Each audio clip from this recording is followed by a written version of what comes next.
Hey everybody, I'm Samurai Sam, and I finally made it to the last Super Nintendo episode. It's the console I have the most games for, so it's taking me quite a while to get through all these. But we're finally at the last one. We're looking through box Super Famicom games where we left off, Japanese Super Nintendo games.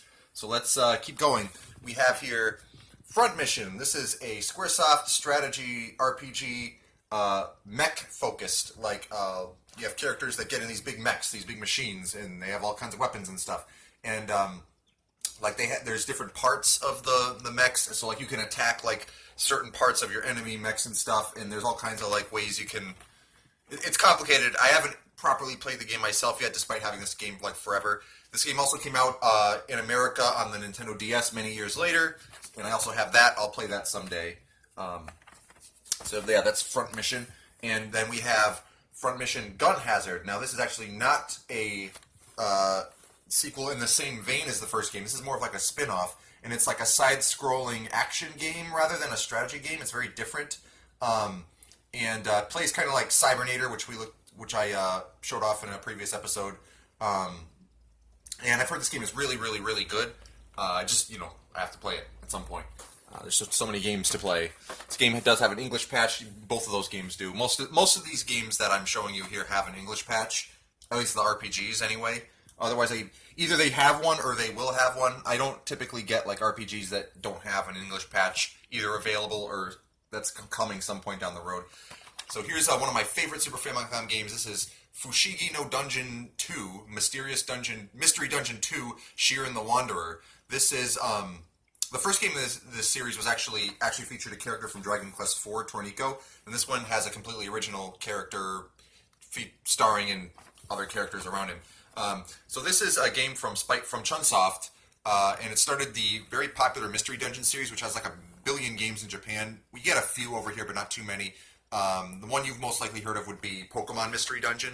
But anyway, these games are what you call roguelike games, where like they're turn-based, so like it takes place from an overhead view, so it looks kind of like a Zelda game at first glance, but like every time you take a step, that represents one turn, and like all enemies will take one step. And what's really enticing to me about this is that like everything is randomly generated. Like the dungeons, the floor layouts are all random, and like the items you get are random and stuff. There's all kinds of cool stuff that can happen, and every run's a little bit different. This game is really difficult and can be frustrating, but whenever I die, like I just feel like I want to try again. Like it was good enough and addictive enough so that I felt that way even when I had like a frustrating death or when I got unlucky. Yeah, although there are ways you can like make future runs easier, so that's one reason that it stays a little bit fresh or like makes you want to keep going. And I just think this game is really, really well done. And yeah, one of my favorite Super Famicom games for sure. I mean, because of an English patch, by the way. Like I wouldn't be able to play that properly in Japanese. So the game's also really cheap too, which is cool. We have here, okay, we got some Goemon games here. Let's start with Ganbare Goemon 2. So the first game in the series, or at least the Super Famicom editions, was released in America, which we saw earlier as Legend of the Mystical Ninja. And so there were 3 more main entries in the Super Famicom series that we didn't get in America, unfortunately. So this is the first of those that we didn't get. Ganbare Goemon 2. This is a little more of a straightforward platformer than the previous game was, Legend of the Mystical Ninja. There's a lot of like cutscenes and witty dialogue, and unfortunately it hasn't been translated yet. But you don't need to have it all translated in order to enjoy the game, because it is basically just an action game. But I do feel like when I played this that I was missing out on some of the charm of the game because I couldn't understand it. So I will probably replay it at some point if and when a translation patch comes out. But this was also the first Goemon game to have Impact in the Impact battle. So Impact is basically this giant robot that looks like a dude with like a dumb smiley face, and like the battles are completely different than the rest of the game. It's like a first person's perspective and everything.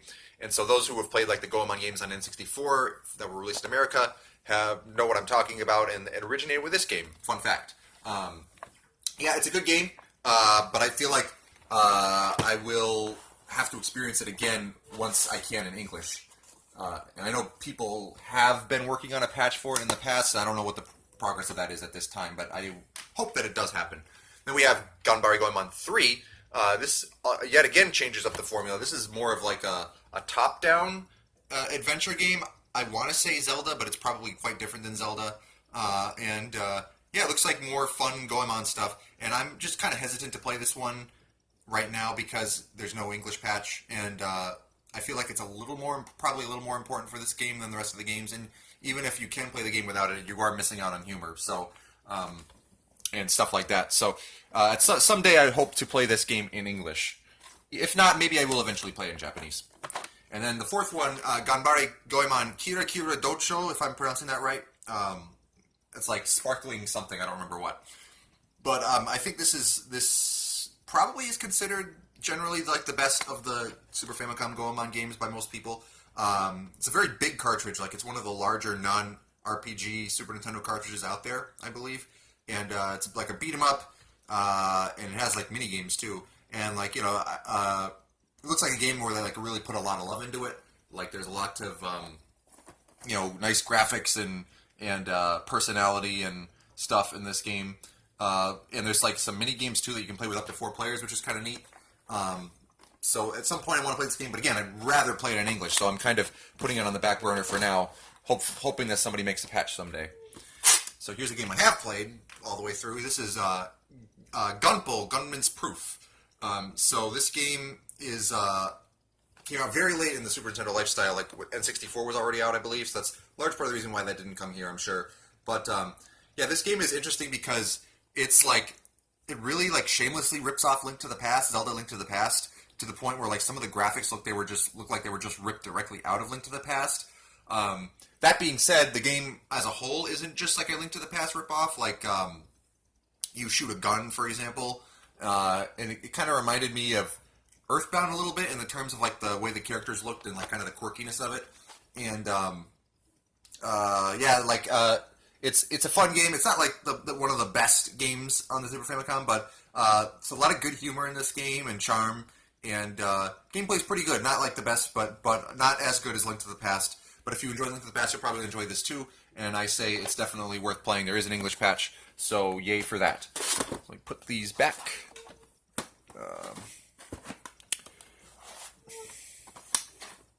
So here we have Violinist of Hameln. And this is a licensed game, I believe, based on a manga or something. And this game has a lot of classical music featured in it, which is cool. This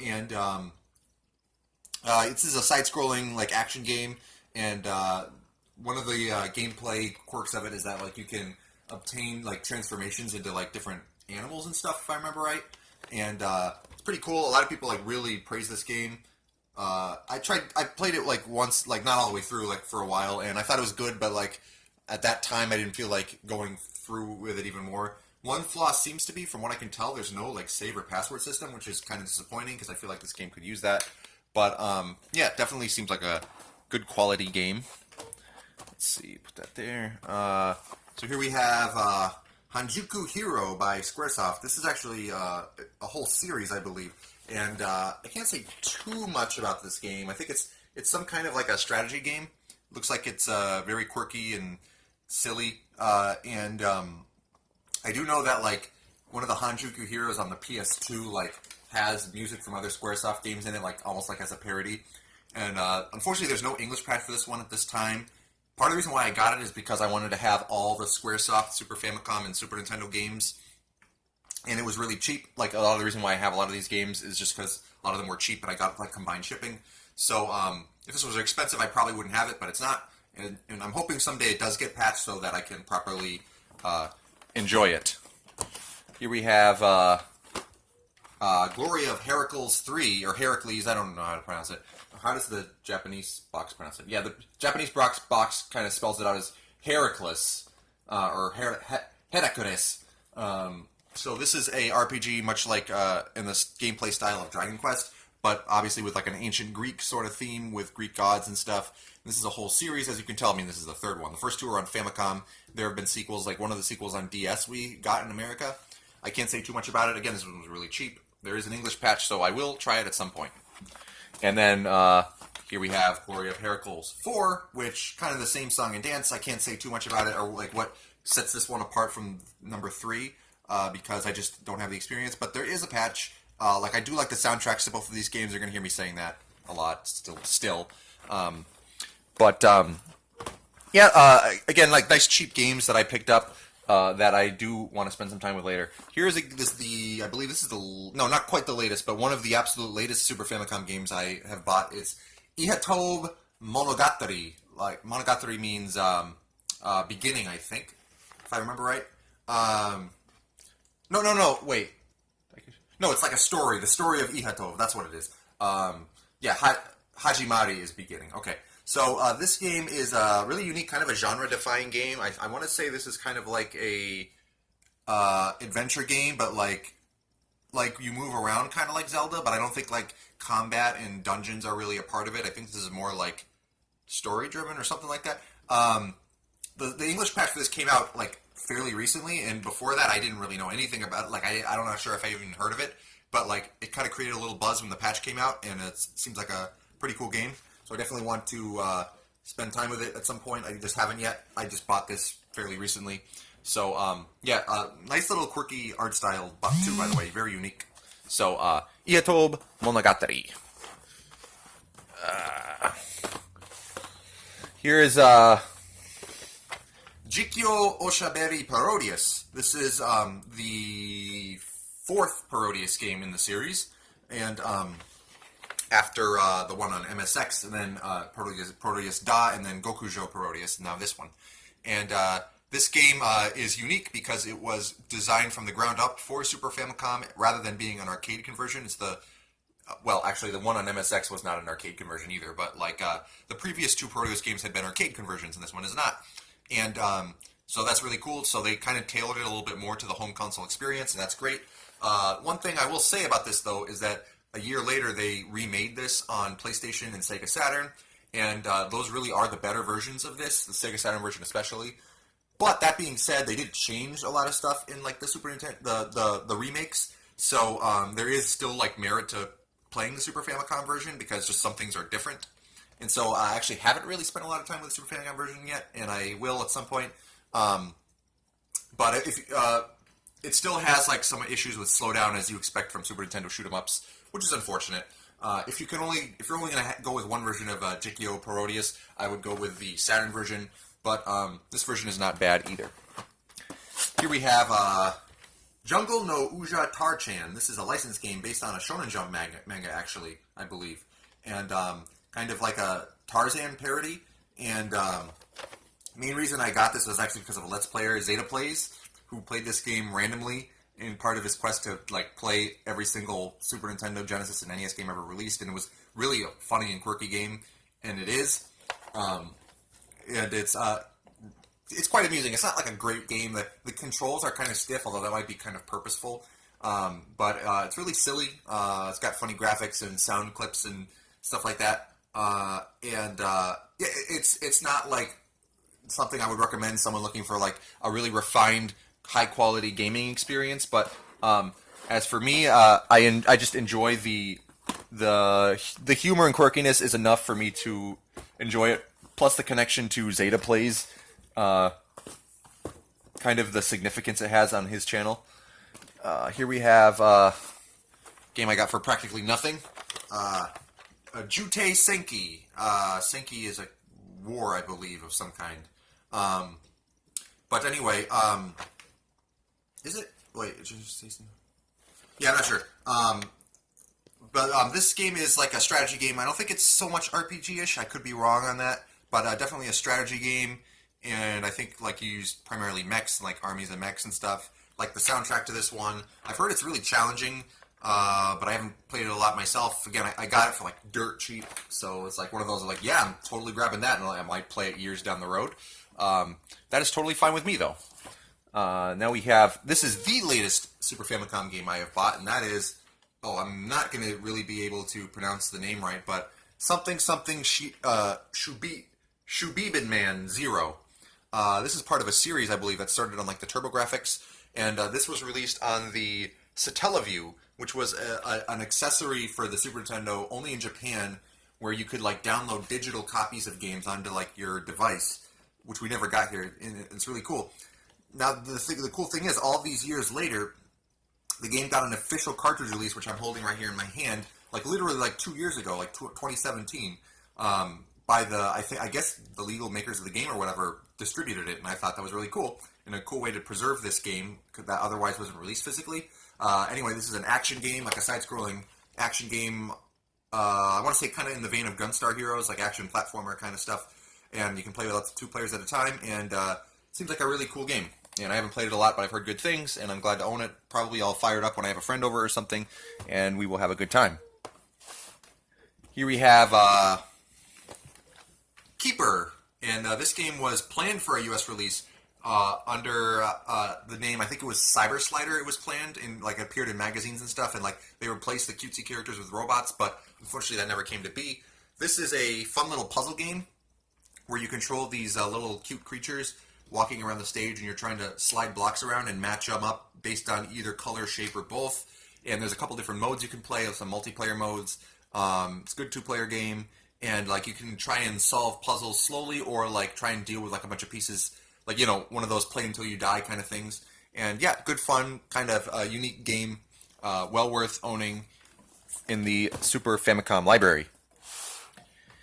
Here we have Kirby no Kira Kira Kids, also known as Kirby Star Stacker. This came out very late in the Super Nintendo life cycle. Kirby games kind of have a knack for doing that. And so the only reason probably that we didn't get this in America is just because they were done localizing Super Nintendo games by then.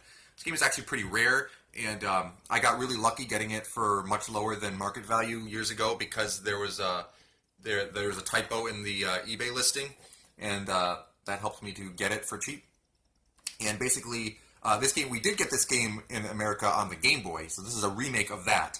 And this is not the best puzzle game in the world. It's a versus puzzle game, as you can see.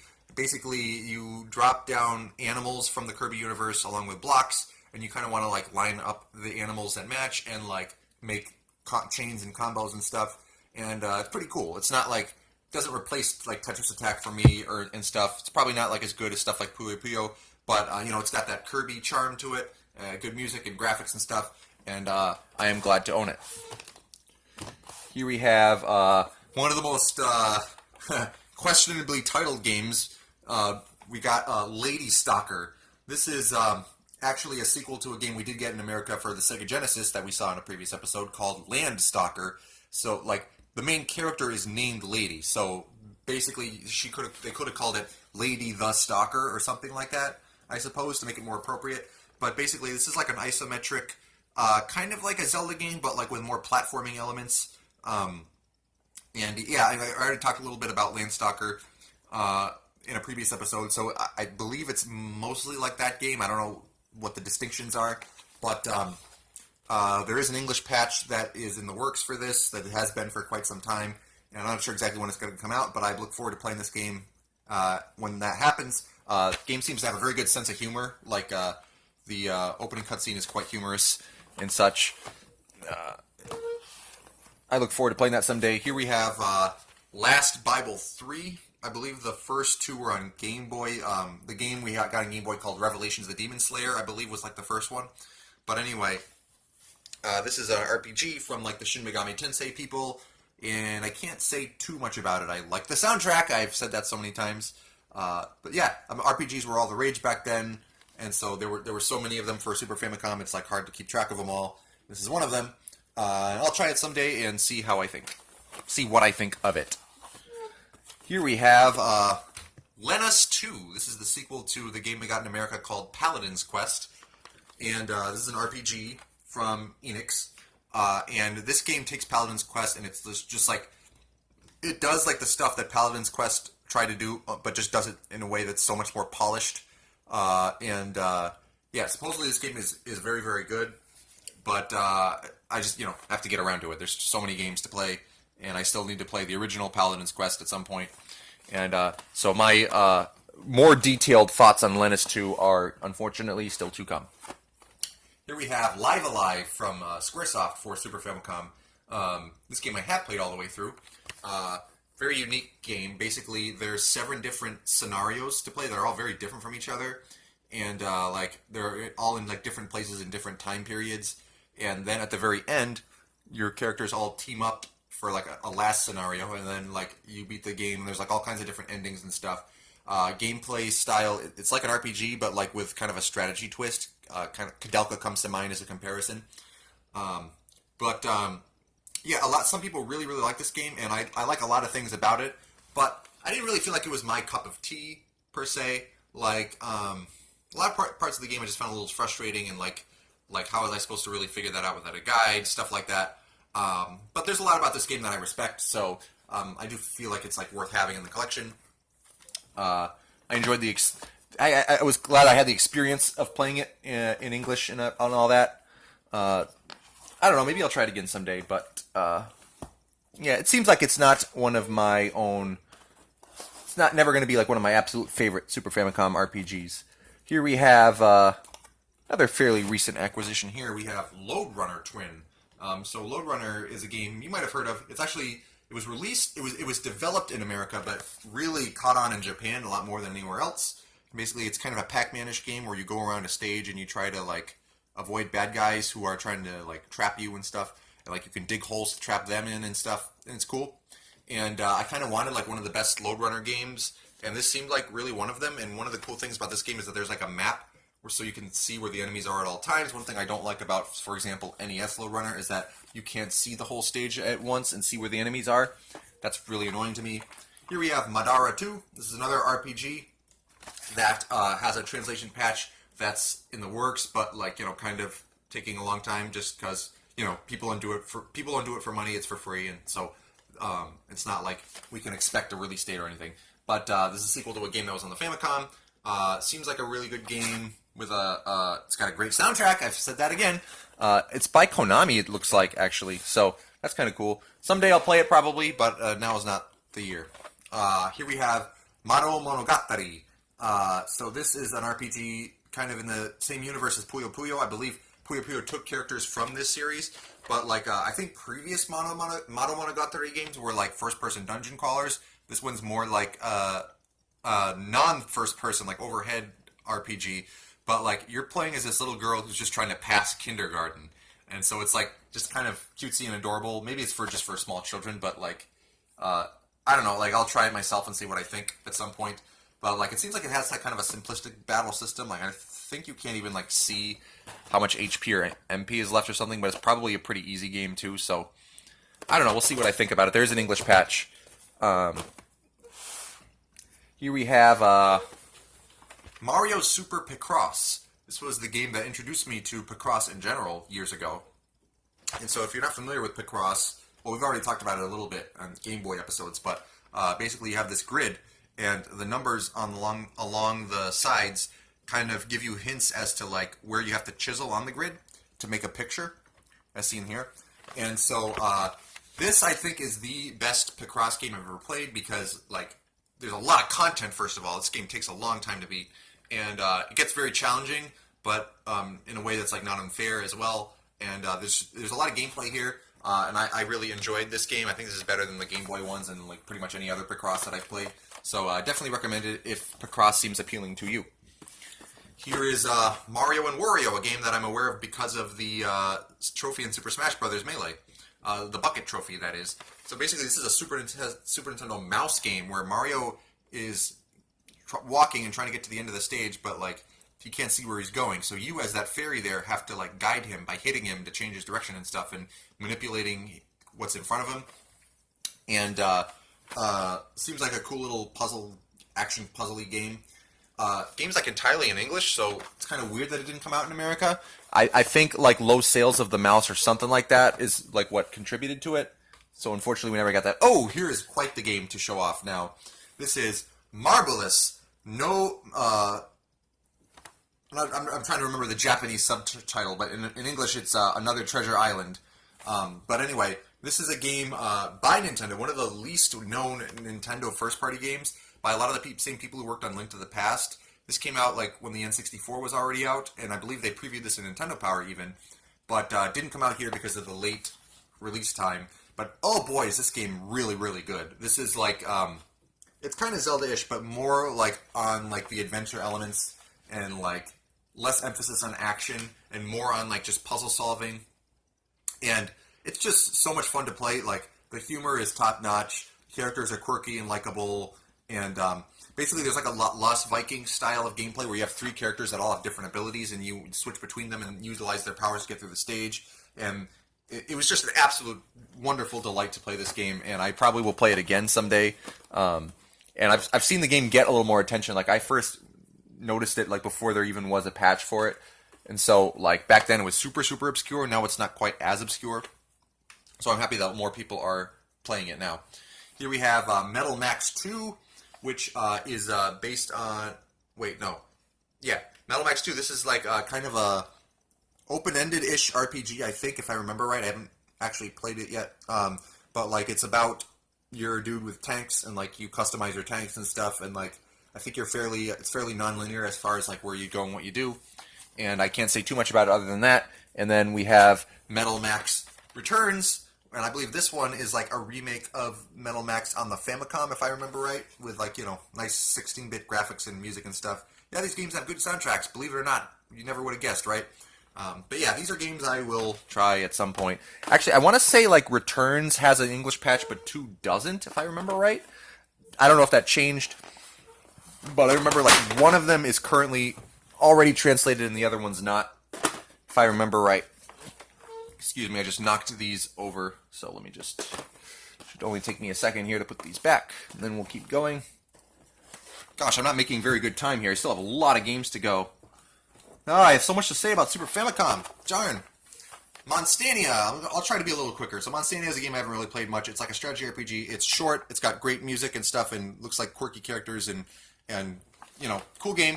It has an English patch. I will play it. I haven't yet. Here we have... Ooh.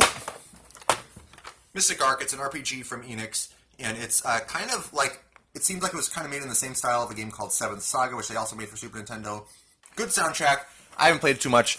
I'm not going to say too much more about it. I'm going to try and be quick with these, because this is taking way longer than I thought it would. Nangoku Shonen Papua Kun, like Southern Boy Papua Kun, I believe. This is another licensed game, and it's an action game, and pretty fun one at that, and very, very quirky, silly, fun game. Has an English patch, and yeah, I recommend it. It's a cool game. It's got some really like wild, memorable moments. Here we have, I'm not going to remember the whole title, but Neketsu something, Burning Heroes. Another RPG with a interesting, I think the soundtrack is good.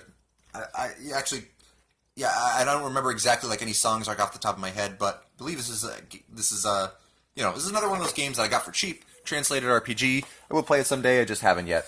Here is New Gear. This is not like just a regular RPG. This is more like a Zelda-ish game. I keep saying Zelda RPG, you know, all that. You know, easy comparisons to make and stuff. But yeah, you have a jump button, which you don't in Zelda. Can't say too much about it other than that. I'm trying to go quick, so let's keep it moving. Panel de Pon. This is Japanese Tetris Attack. I've already talked about Tetris Attack. I love Tetris Attack. This version doesn't have Yoshi characters. It has these fairy characters, these little girls. And it's actually objectively worse than Tetris Attack because it doesn't have the options menu that Tetris Attack has. So if you only go with one version, Tetris Attack is the way to go, unless you really, really, really like the fairy girls for some reason. Here you have Pequeña! This is another puzzle game. It's kind of Tetris-y, and like it has ice and stuff, and penguins frozen in the ice, and like you want to like... I tend to like forget the rules of this game until I play it again, but like basically you want to like line up penguins and stuff to like make the ice break and clear out these like, I don't know what they are, onions or something. It's a very quirky game with like a kind of a silly vibe to it and interesting music. Fun game like for 2 players and such. Here we have Popful Mail. This is very, very different than the Sega CD game. Almost like it feels like a different game entirely in the series, even though it's kind of is based on the same thing. And side-scrolling action RPG kind of game where you have you eventually get 3 different characters that are all a little different. And I really like the soundtrack to this version, actually. And yeah, it's fun to play. There is a little language barrier. I've heard this one will actually never get translated because it's just too hard to hack. But it is playable in Japanese, thankfully, and I did play all the way through it. Power Sokoban. This is a very obscure game that actually, to my surprise, just got an English patch. I was never expecting it to get one. But Sokoban, we'll get to another Sokoban game soon, but Sokoban are games where you line up boxes, and they're puzzle games, like slow puzzle games, And this one takes that formula and implements it into more of like a proper action game, which is a really neat little concept, and I'm interested in playing this at some point, especially now that it has an English patch, and seeing what I think. Here we have Psycho Dream. This game was actually planned for a US release, but canceled. Side-scrolling action game, I want to say like in the vein of Strider and stuff like that. Can't say too much about it other than that. It's got like a kind of a creepy-ish soundtrack, if I remember right. Let's put these back. You know what? I thought this was the last part. But we still have like 1, 2, 3, 4 stacks of games left, and I've gone through 5 in this episode, and yeah, it's just taking too long. So I think I have to divide it again. There's just too much to talk about. Like, man, why does Super Nintendo have to be my favorite console? It's just taking forever. So yeah, I think I'm gonna just end the episode here. And yeah, I'm a liar. I'm a dirty, rotten liar. But hey, it happens. This is Samurai Sam. Hope you enjoyed watching. Stay tuned. More Super Famicom for real. The last time. Next time. Coming up next. Have a good day. Thank you for watching.